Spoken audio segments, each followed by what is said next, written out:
નમસ્કાર, પ્રણામ.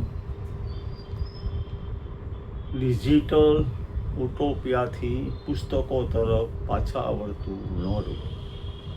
સ્કૂલોમાં એઆઈ પર પ્રતિબંધ. ધીમે ધીમે વિશ્વના ઘણા દેશોને સમજાતું જાય છે કે ડિજિટલ મીડિયાથી, ડિજિટલ પ્લેટફોર્મથી નવી પેઢીને કેટલું નુકસાન થાય. મોબાઈલના અસંખ્ય ફાયદાઓ છે, પરંતુ ઉંમરના પહેલાં, સમજણ પહેલાં એનો ઉપયોગની કળા એને બાળકોને ખ્યાલ નથી. જે તે રીલ્સને જોયા કરે. તો ઘણા બધા દેશોમાં એમાં આ એક દેશ ઉમેરાણો છે, નોર્વે.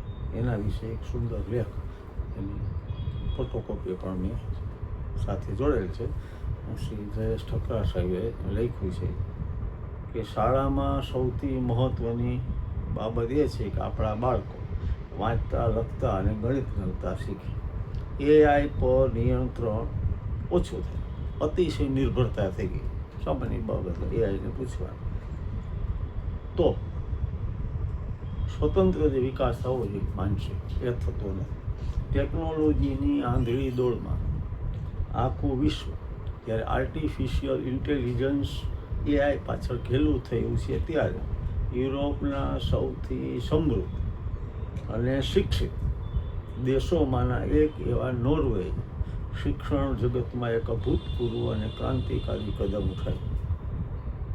પ્રાથમિક શાળામાં એઆઈ, ChatGPT, ક્લાઉડ વગેરેનો ઉપયોગ સંપૂર્ણ પ્રતિબંધ.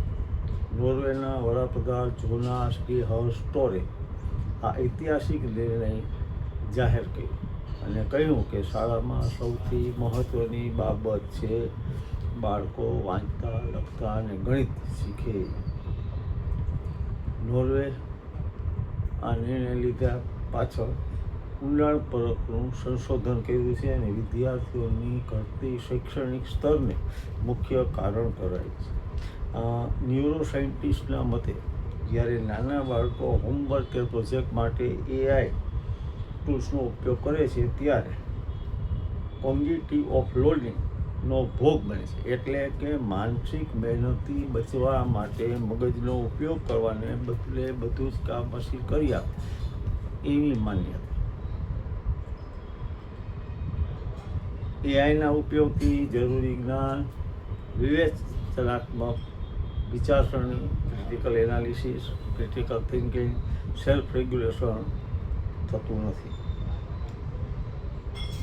નવેમ્બર 2022માં ઓપન એઆઈ દ્વારા ChatGPT લોન્ચ કરવામાં આવ્યું, ત્યારે આર્ટિફિશિયલ ઇન્ટેલિજન્સનો સાચો ઉદય અને ગ્લોબલ હાઇપ શરૂ થઈ. જોતજોતામાં 23-24 સુધીમાં તો શાળાઓ અને કોલેજ સુધી પહોંચી.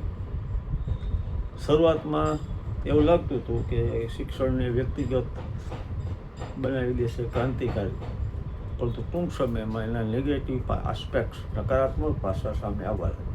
વિદ્યાર્થીઓ પોતાના નિબંધો, ગણિતના દાખલા, વિજ્ઞાનના પ્રોજેક્ટ જાતે કરવાને બદલે એઆઈ પાસે તૈયાર કરાવવા લાગ્યા, જેનાથી પાયાનું શિક્ષણ જોખમાય. નોર્વે આ બાબતમાં એકલો નથી. વિશ્વના અન્ય દેશોમાં પણ ટેકનોલોજી વિરુદ્ધ આવી જ મૂવમેન્ટ વેગ પકડી રહી છે. આપણે પણ આપણા બાળકો માટે વિચારવાની જરૂર છે. સોશિયલ મીડિયામાં જે ઓસ્ટ્રેલિયામાં પ્રતિબંધ આવ્યો, કેનેડામાં 16 વર્ષ સુધીની ઉંમરના ઉપયોગ ન કરો, તો આપણે પણ આ કરવા જેવું છે. નોર્વેનો આ નિર્ણય સમગ્ર વિશ્વ માટે એક મોટો પાઠ છે. છેલ્લે લેખકે ઝૂમ ઇન અને ઝૂમ આઉટ કરીને 2 શેર મૂક્યા છે. એના સાથે આપણી વાત પૂરી કરીએ. કિતાબો સે કભી ગુજરા તો यूं लगता है जैसे, किताबों से कभी गुजरा तो यूं लगता है जैसे किसी गुजरे हुए आला जमाने की निशानी है. किताबें झांकती है बंद अलमारी के शीशों से, किताबें झांकती है बंद अलमारी के शीशों से, बड़ी हसरत से तकती है महीनों अब मुलाकात नहीं होती. મળીશું ફરી પાછા કોઈ વિષય સાથે. પ્રણામ. જય હનુમાન.